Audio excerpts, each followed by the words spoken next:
I was actually born a Muslim. Okay. My late father had this very big mosque in Ikorodu. Our mosque used to be the biggest in Ikorodu. So I was brought up as a Muslim. But along the line, I became a Christian. Okay. But I am conversant with Muslim festivities. When my mom was alive, I used to buy ram for her, too, actually, for her to be able to distribute because she likes to distribute ram to people. So since I lost my mom, I've stopped that, but I still kill ram. Oh, yes. Okay. But this time, I don't buy. I get gifts. that's some yes. I get gifts from some well-meaning Nigerians who doesn't want me to die of hunger. So they send me rams.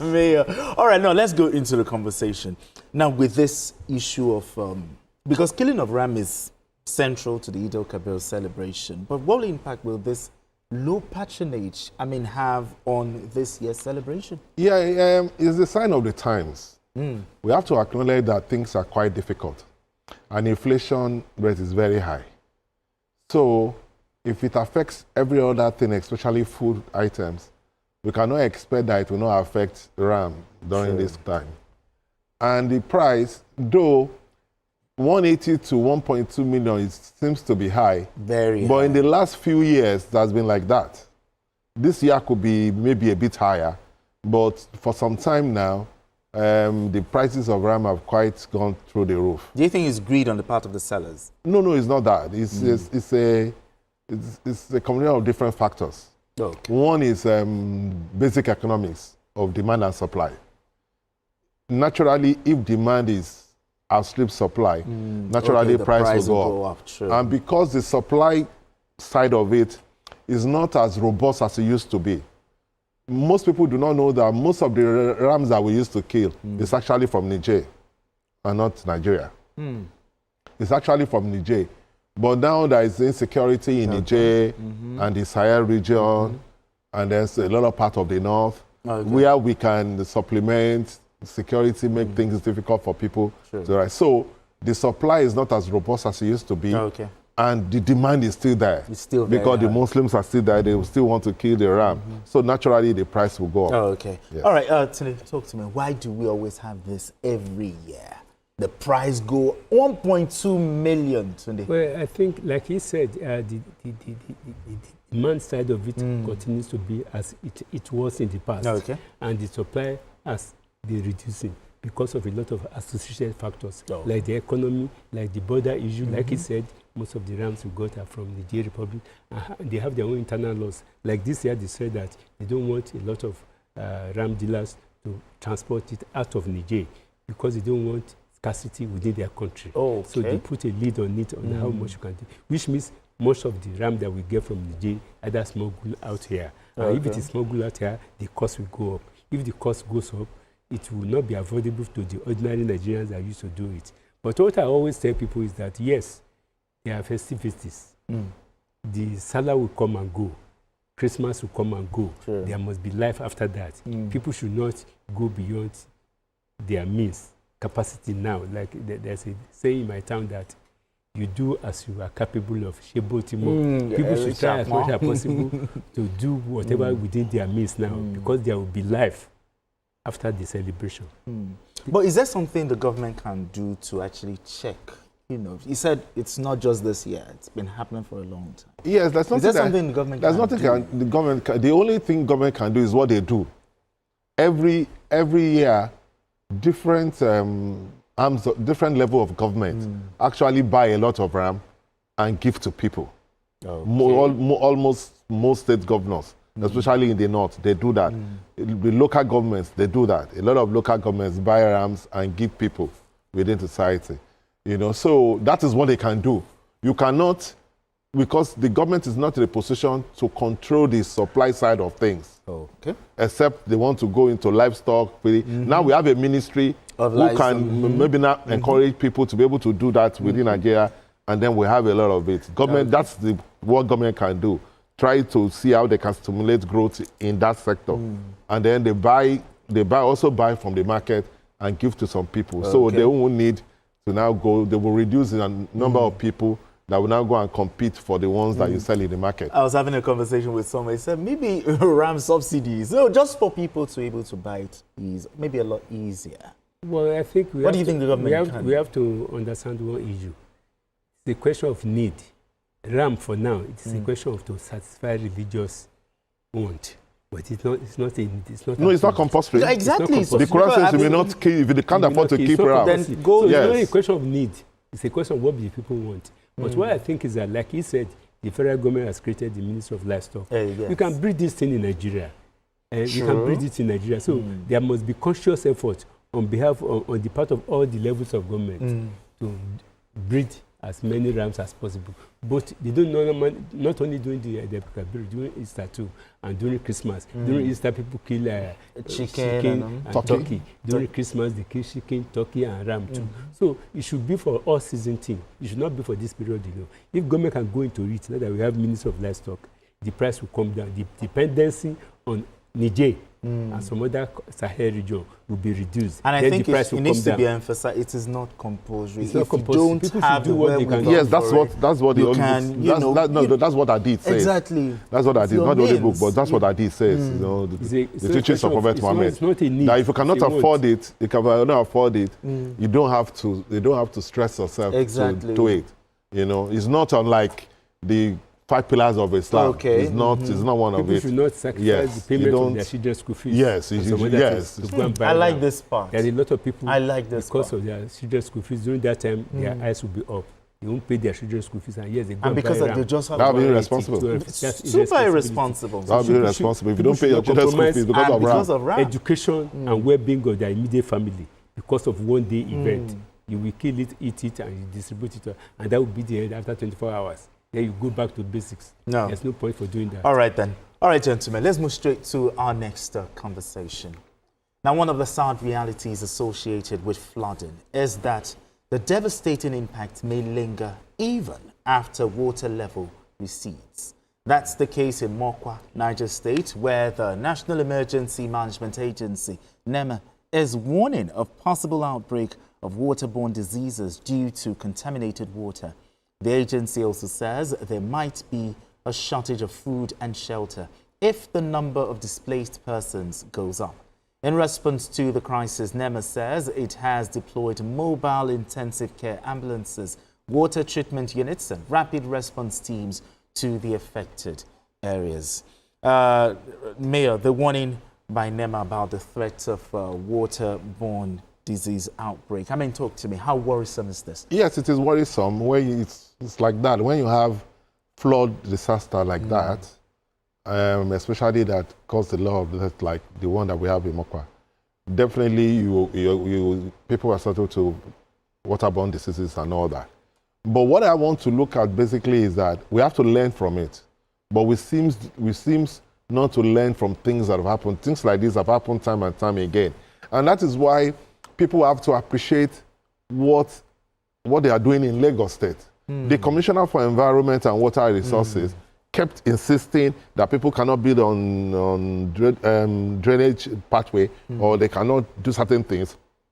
And they will now maybe pull down some houses and level something. And people will think as if, they are not compassionate or the government is not compassionate enough. No, because when the problems like this come, it affects so many people. And they'll still blame the government. And it causes a lot of death. Because water must always find its level. Sure. So if you don't channel how the water is going to leave the city properly, it will cause havoc. And that is what happened in Mokwa.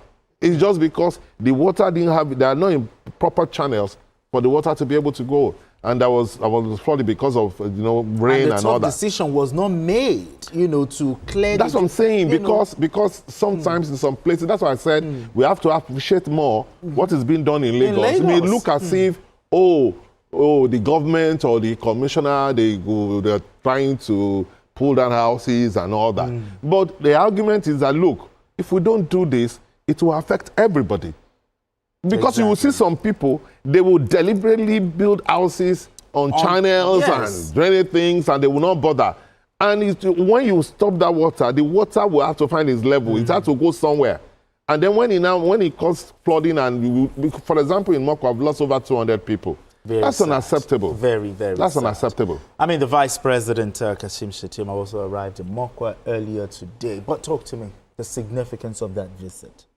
Well, it is natural for government to empathize with the people. As he has gone there, he also has to enlighten the people on what. You know, the problem with us in this country is that we prefer to make sacrifice rather than to obey. And the scripture says that it is better to obey than to sacrifice. The sacrifice will not be accepted, but especially when it is a conscious sin. I don't know why people should go out of their way to begin to build on road channels. As far as I'm concerned, any house that is demolished because you are built on channels should be punished, apart from the fact that you are going to lose your property. And I like what Lagos State Commissioner for Environment is doing. The mines all over the place. Tokumba is my favorite person because before now, we have to appreciate one thing. NIMET has been warning all Nigerians since the beginning of this year that there are 30 states, 36 states in Nigeria that are going to be serious flooding. So NEMA is just doing what they are doing as a response to a warning that people refuse to heed. So people refuse to heed that particular warning, and we are paying the price now. NEMA is just trying to be active. They are not proactive because people disobey. They choose to build on channel areas. And after that 9-month warning, I think we should put certain things in order, in place to mitigate any disaster where it is not possible that is caused by natural. You know, there are some areas like that Mokwa people releasing water, or Republic of Niger releasing water, Cameroon releasing water to Nigeria. So that one should be the job of the NEMA, to mitigate whatever is going to happen, because they are going to release the water. But for those people who are building on drain channels, who are doing other things, I think they should be punished besides losing their property. They should be punished. Now there's no guarantee that such a torrential rain will not fall again. Now, what will you recommend to make sure that, I mean, the citizens are this time well prepared for it? Yes, I think it is the duty, the primary duty of government is protection of life and property. Yes. And I think the governor of Niger State should learn from this mistake, because they are also culpable for what happened. If they have done the needful, yes, it won't be as bad as it is if they have done the needful.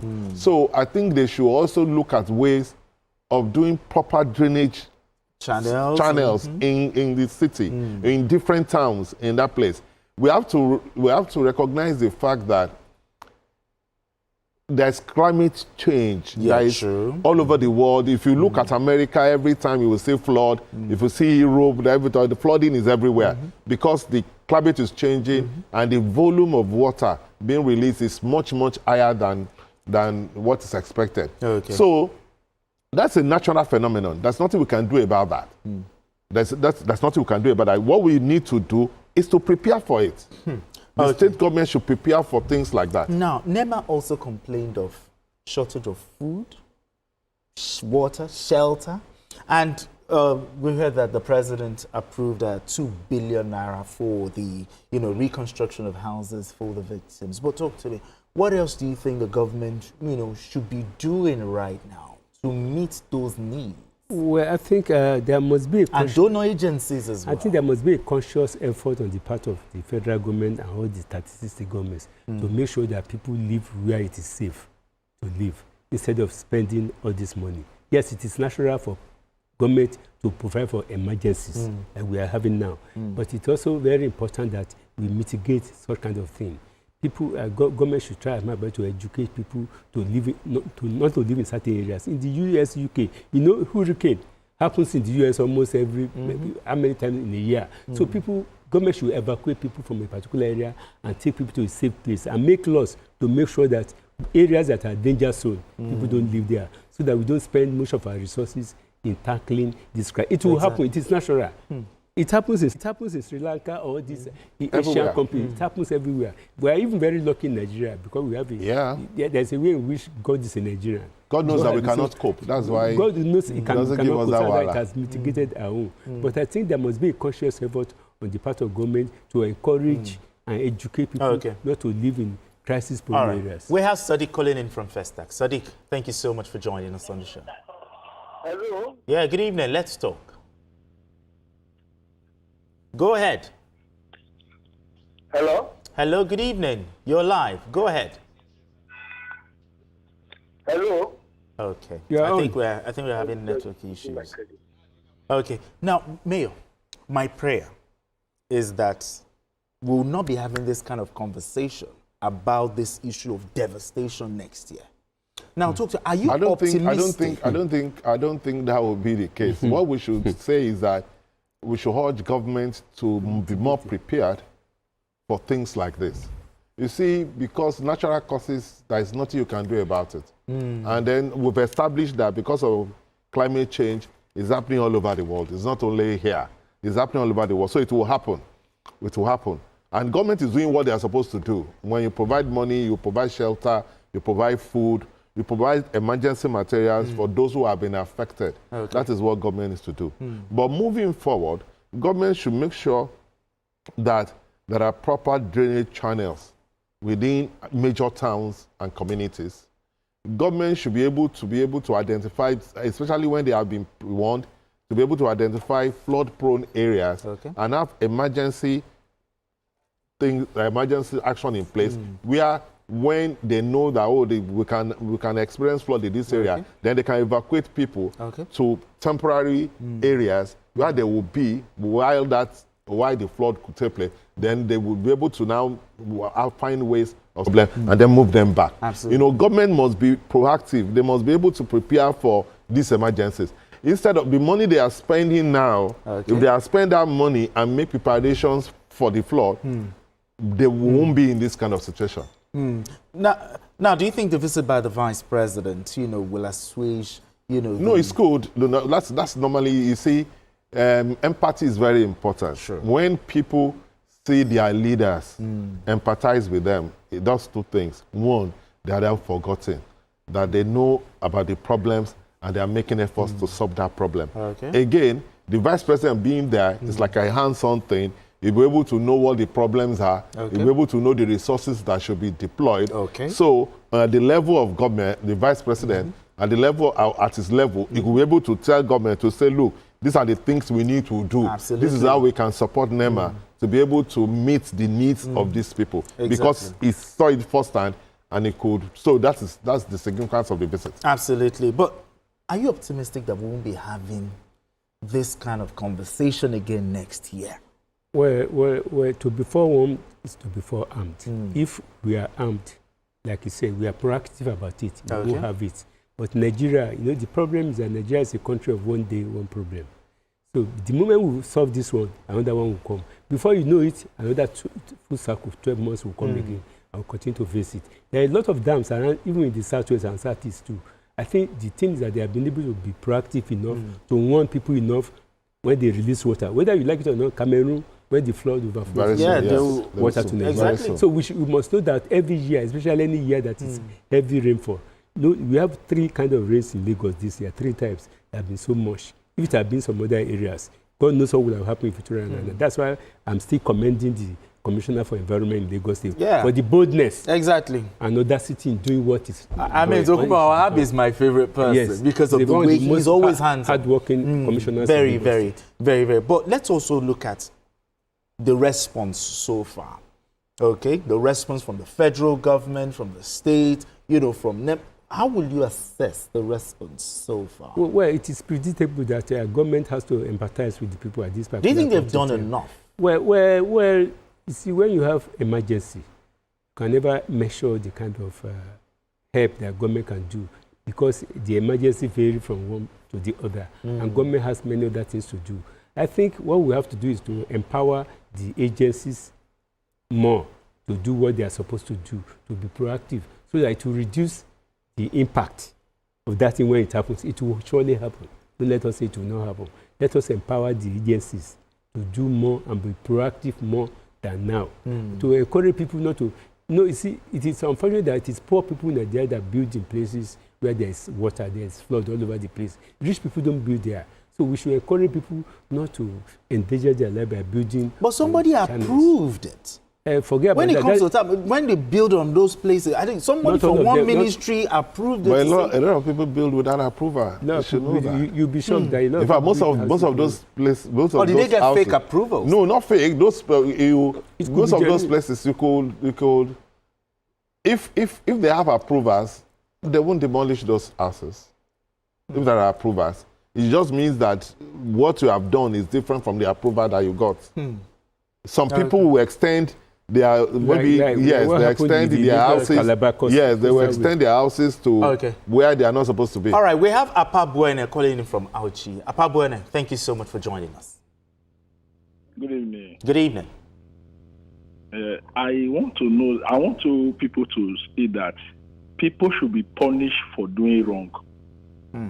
People should be punished for people. Nigeria should learn how to punish people for doing wrong in anything that they do. Because you are talking about that maybe by next year we will not have this thing. It will even be worse off because they are not being punished. Okay, we are talking about, we are praising the Lagos State Commissioner for Environment or whatsoever now. People, all that state government should learn all those things so that by the time anybody that built on where he is not supposed to be built, it will be demolished and the person should pay a penalty for it. That is what is causing all those things. The water, you said that the water will always have its course. Water will always have its way. So by the time they are not doing the right thing, the disaster will always remain. Then you will be waiting for government to come and be helping you, to come and be doing all those things for you. That is, your aid is not the best. It should not be the first option. All right, thank you. Thank you very much. There should be consequences for like bad behavior. There should be consequences. There should be. There should be. There should be. In rounding off this conversation, your parting thoughts on this? Yeah, I think governments should. Part of the duty of government is to protect the citizens. So government should have enough courage and political will to do what is right.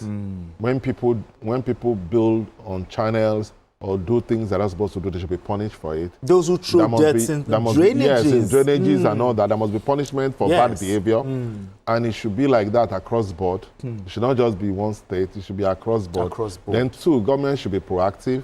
When you are warned that there's going to be flood this year and that so many states will be impacted, it is important for government to prepare and to be proactive about it.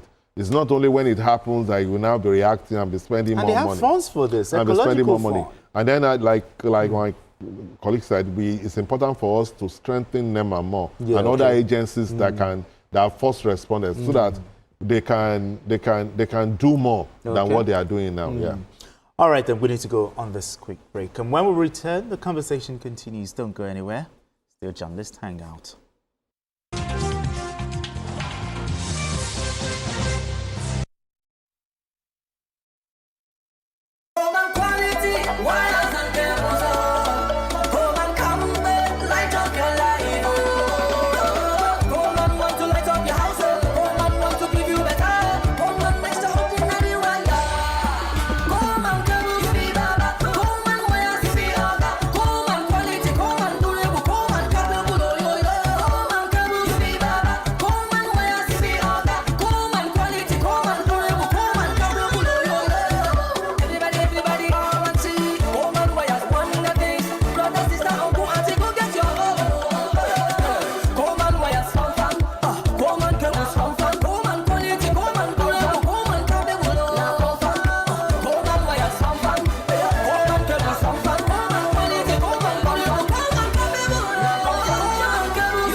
And cable, great quality, now with the new look.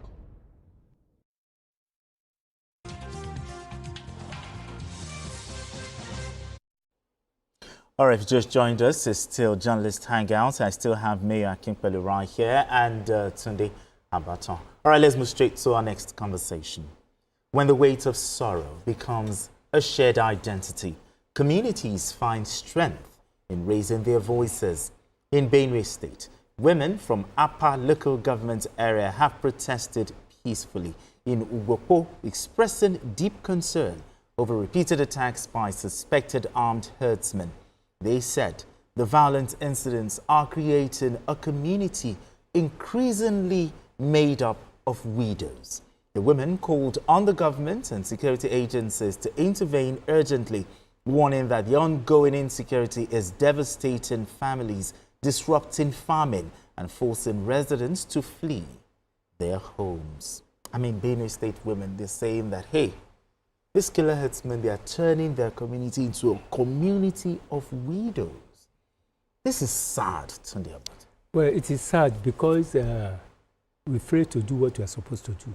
When you look at the insurgents of banditry in Nigeria, the thing started from Benue State, where they were complaining about it. After Benue State, it moved to Zamfara State because of the gold there. After Zamfara State, it moved to Plateau State.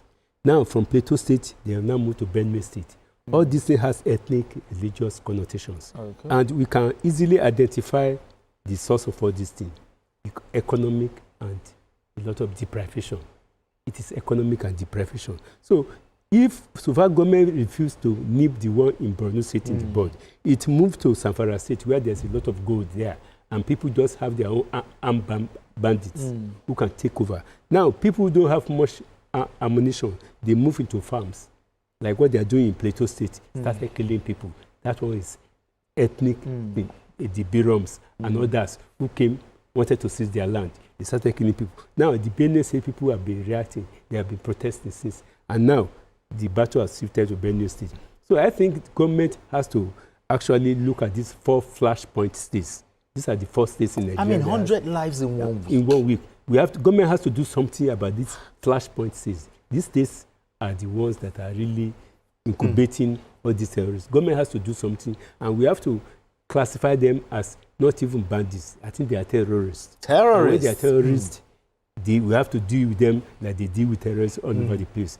For instance, now we are talking of inflation in Nigeria. We are talking of food scarcity. These are the things that will cause inflation. Absolutely. These are the things that will cause food inflation. When people cannot go to farm, people in Benue State, they are farmers, they are physical farmers. I have known them since when I was like this.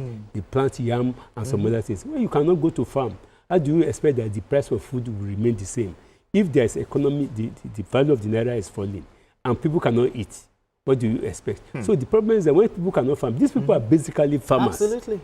And when they cannot go to farm, There's you an can know issue the then. consequence there. So I think government has to do something about these 4 states. Now, the Benue State women, they're saying it's turning them into a community of widows. But we also heard yesterday that the Chief of Army Staff relocated there. I mean, what impact will this be? Or do you think it's just window dressing? Yes, Chief of Army Staff relocating there is very good. It will achieve 2 things. One, it will increase the morale of the soldiers. Okay. When the Chief of Army Staff is with you and leading from the front, it inspires the soldiers to be able to do more. And secondly, because the Oga Patapata is on ground, you'll be able to see firsthand things that are needed and they'll be able to take some decisions. But we have to look at the root cause of this problem. These Fulani S-men, most of them are not Nigerians. Yeah, the Benue State governor said the problem that is happening in the Sahel region, in Mali, in Burkina Faso, Libya, in Niger, the Fulani people in these regions are having problems. The kind of problems that we're having here, they're having it in those places. And because there is a lot of problems, and government is putting so much pressure on them, a lot of them have migrated. And they find solace in Nigeria. So in moving into Nigeria, a lot of them wants to settle in different places. And then they want to continue to do what they are doing. Okay.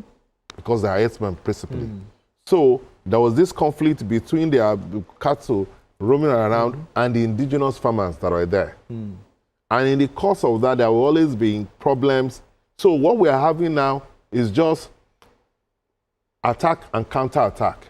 Okay. The farmers who do not like the fact that these cows encroach on their farms and they are destroying their farms will attack the people that are doing that. Then the Fulani herdsmen will come back and do reprisal attacks. So it is important for us to know that one of the things that I think government should do is that they must stop this back and forth of people attacking and doing counter-attacking. And one of the reasons they can do that is that there must be a law. There must be a law that you cannot roam your cattle in that state. There was a law before, but I don't know. The anti-grazing law, but I don't know if the governor has actually assented to it. No, it was done under autumn. Then why have they not started implementing it? I don't know why it's not being implemented, because during the time of autumn, it was a law. Implementation of the law. It was a law. So it is important that we must stop people doing open grazing. they must find a way. We must do ranching. Each government, both federal government and the state, must invest a lot of money in ranching so that people can take care of their cattle within a particular area instead of open grazing. Okay. So that is number one. When we do that, we will stop these people from having problems with the farmers. And we'll be able to solve that problem. Because part of the problem is attack and counter-attacks. Because most of these deaths that we are talking about are reprisal attacks. They will have killed some people. Because there are also local militias in these places who are also killing Fulani herdsmen. Yes. We have to be serious with ourselves. There are local militia that are killing Fulani herdsmen because they will believe that, oh, these people can just come and then destroy our farms, our crops, and our means of livelihood. So they also attack. And then these people, they will now call most of these most of these itinerary people that come from all these Sahel regions are basically they've been involved in this one war or the other. And you know, because of their access to Libya, they have a lot of weapons that they get from Libya. So they will come and do their... So to solve that problem, it is important for us to be able to first separate them. Okay. And deal with both decisively. So let us do ranching. Let us have a law that you cannot do open grazing. Okay. So there won't be need for your cattle to go and destroy into another person's farms that the farmers will now want to attack and you want to do reprisal attacks. Okay. I mean, this issue is like a recurring decimal. So talk to me, what kind of strategy will you recommend, I mean, to address I think, this issue? About 2 or 3 weeks ago, the President Bola Ahmed Tinubu spoke of establishing forest rangers in all the 774 local government areas of the state. Because this thing is a combined issue of banditry and Fulani herdsmen disturbing people. So when you have forest rangers, when we were very young, we used to have them, they call them Ashogbo forest guards. Yeah. They are the ones guiding all those forests. And these people, their base of operation is in the forest, in all parts of Nigeria. Sambisa forest alone occupies about 7 local governments in 7 states in Nigeria. 7 states in Nigeria. You can imagine the amount of ammunition that will be. Like he said, the Sahel region now, because of the conflict in Libya, ammunition is now very cheap to get. So for these Fulani people, for these bandits, they get ammunition cheaply. And when they get it cheaply, the only country that they can come to is Nigeria. So when we have forest borders? If all the local governments in Nigeria has forest guards, depending on your capacity and the size of the local government, I think government should not just say 10,000. No. If a local government in Borno State needs 5,000 forest guards, let them give it to them. So you think with forest guards, we can actually... that will be there all the time. You can reduce the impact of the bandits. Forest guard, let government implement that thing. And besides forest guard, look, a state can only protect itself by its own people. Let us implement state police. All right, we have Maxwell calling in from Jalingo. Maxwell, thank you so much for joining us. Yeah, thanks. Thanks, gentlemen, for the wonderful conversation. I just want to comment on the killer herdsmen issue. And I'm happy that you've all touched on what the main issue is in terms of reprisals and all that. But I still want to go to one fundamental thing. We've been complaining about our agencies, the police, the army, the immigration, not having enough hands to support the security apparatus in the country. Coming in of this government, the thinking was that we're going to up the numbers in terms of the people we have in the police, the army, and all to support all this. I think if there's synergy at the borders, if all our security agencies are working the way they should work, these problems will not be there in the first place. So what I'm simply saying is that the government needs to look deeper. And honestly, for the Fulani herdsmen, like you said, there's no voice for them in terms of the reprisals and what's happening to their own men too that are being killed. But it's something the government has to take seriously. Thank you. And see with Thank you very much. Appreciate you. I mean, he made a very serious point. We keep talking about the army. Where is the police in all of this? I mean, they are in charge of internal security. Yes. Where are they? They are with VIPs. They are with VIPs. I like that point. That's where the police are. Because you see, part of the problem is that we don't have enough policemen when you look at the ratio to the citizens. Exactly. And then majority of them are with VIPs. Anybody that could make money or have influence in Nigeria can police escort. So those who are supposed to provide security for the Nigerian people are protecting their needs. So that's part of the problem. Because the soldiers, basically the soldiers are not supposed to be the ones doing internal security. Exactly. It's just because our police couldn't cope. That's why we have it. So, and even our soldiers are overstretched. They're everywhere. They're everywhere. And that is why they are not as effective as they should be. So I think that we can solve that problem with state police. I've always advocated. I don't know. There was a time that the president met with governors, and they seem to agree that there should be state police. Yes, the northern governors. But the level has died down. We have not had anything since.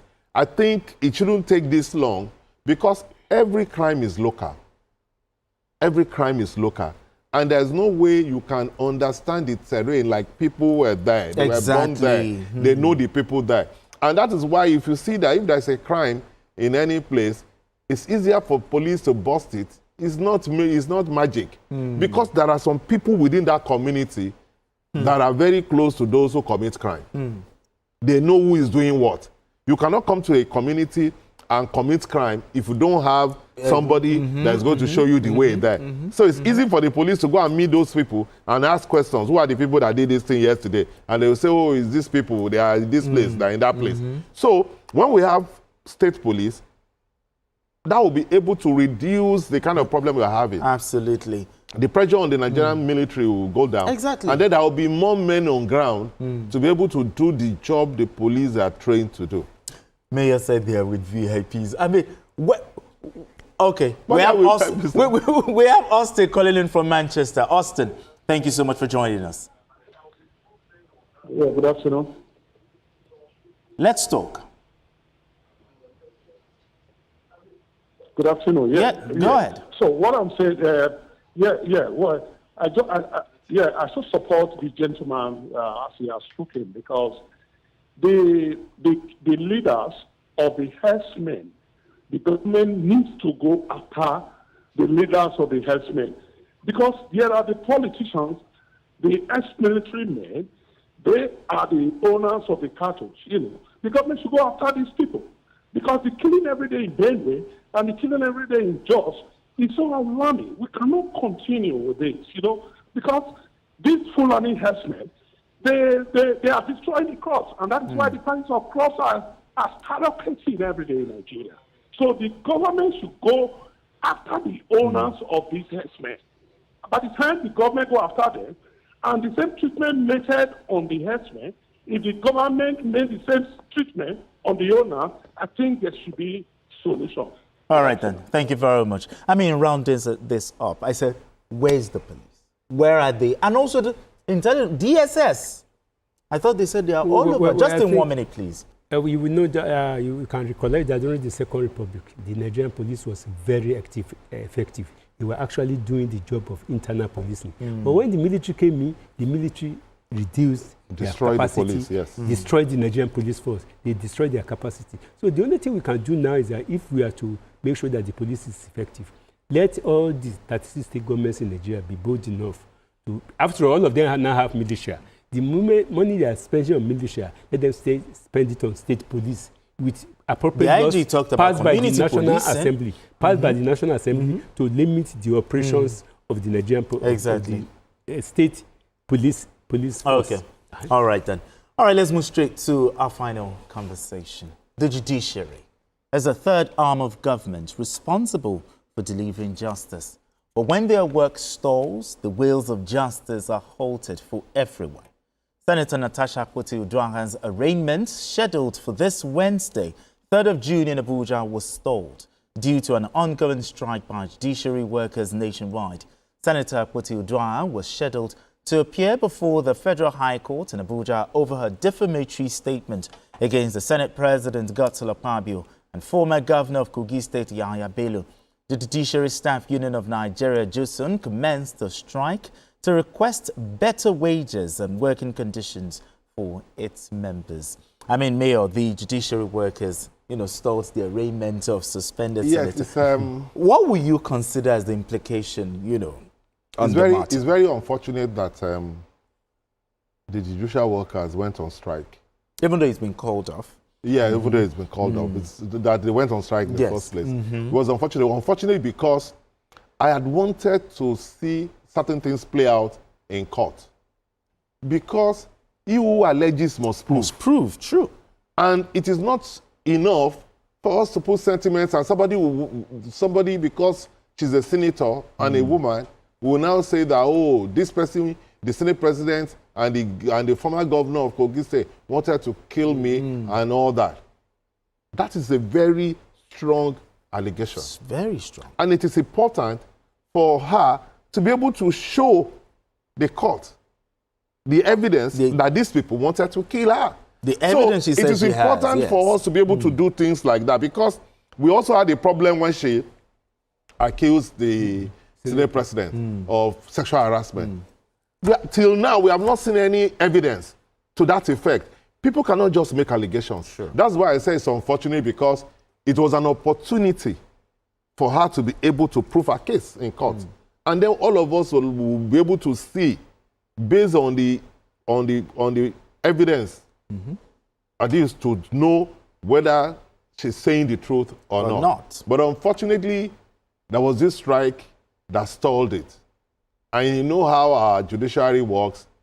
They are now, it will take another length of time for us to reschedule and all that. But eventually we'll get there. The wheel of justice. Yes, the rubber very so slowly. But it will get there one day. So I know that eventually the strike has been called off. Yes. So eventually they will reschedule it, and then we will be able to, she will have a day in court. Yes. And then we can really know whether some people, some top public officials conspire to kill a senator of the Federal Republic. It's important for us to know the truth. Exactly.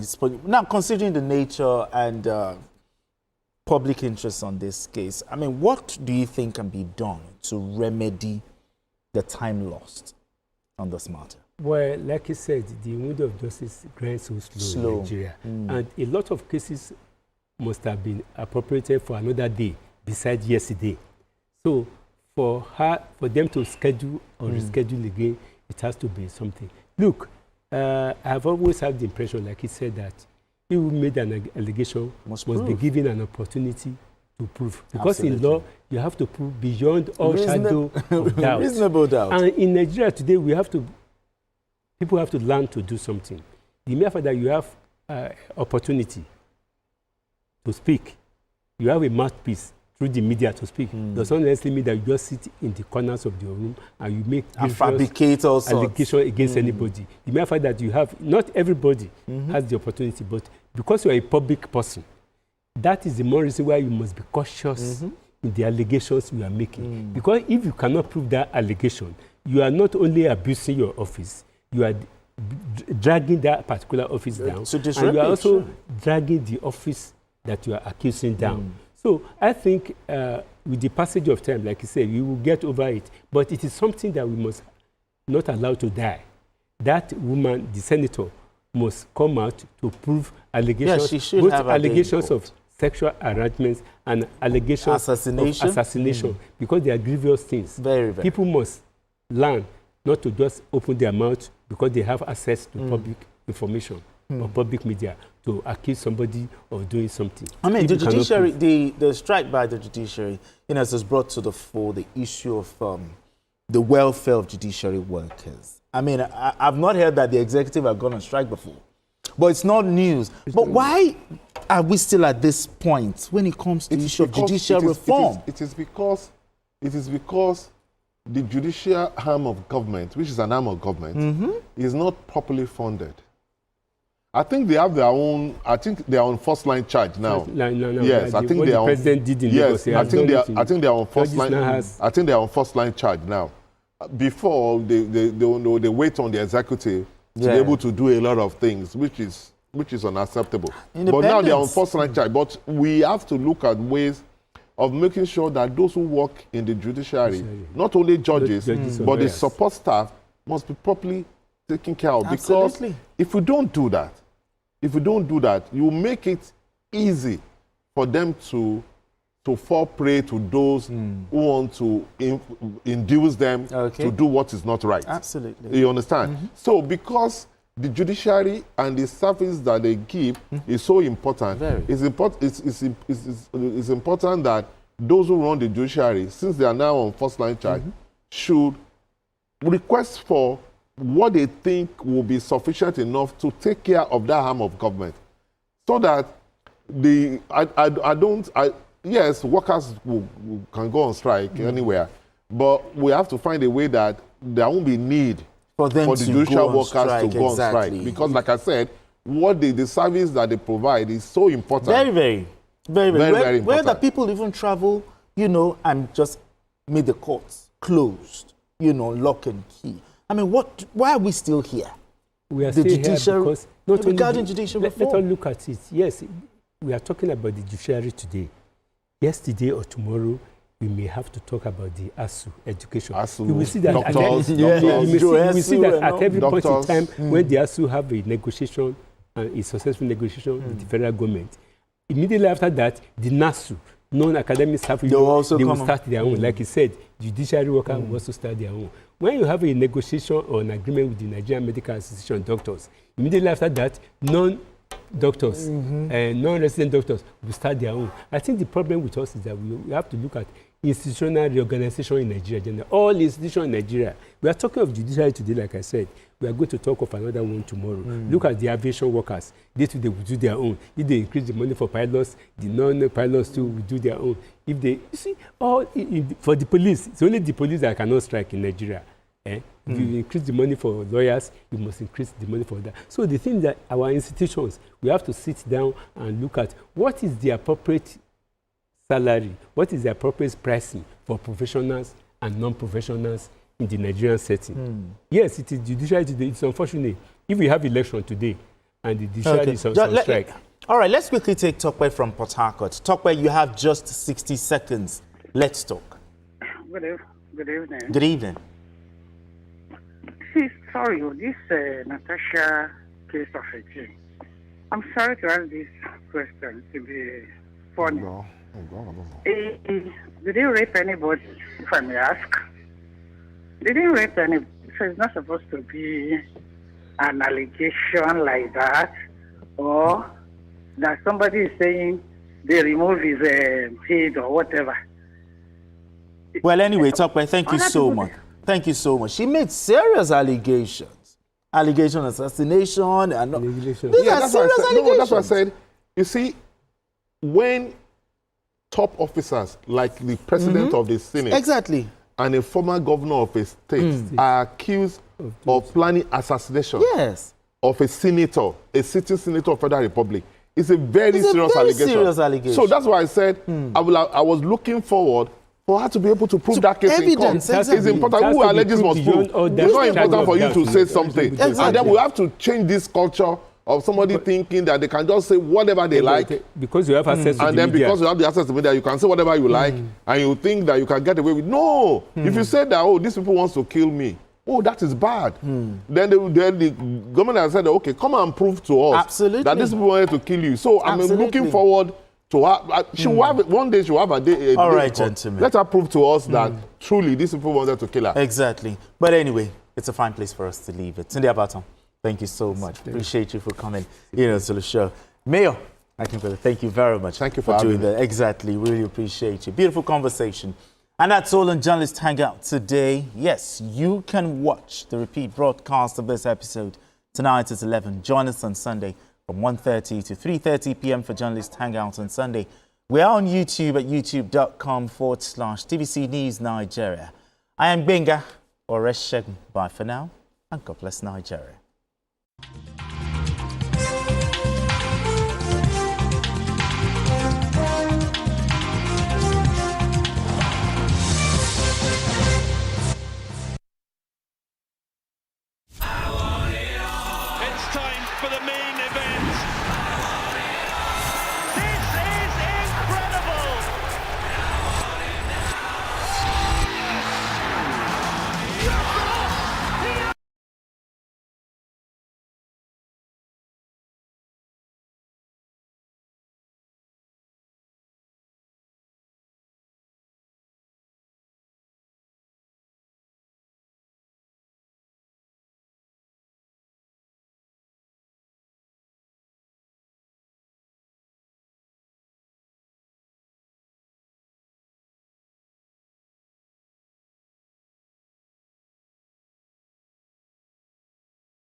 So we are raising an army that will fight food security in Nigeria and beyond. I'm a real Nigerian, born Nigerian, a resilient Nigerian. I live by the citizens' code. I'm a real Nigerian, accountable Nigerian, a caring Nigerian. I live by the citizens' code. I'm a real Nigerian, born Nigerian, a resilient Nigerian. I live by the citizens' code. I'm a real Nigerian, accountable Nigerian, a caring Nigerian.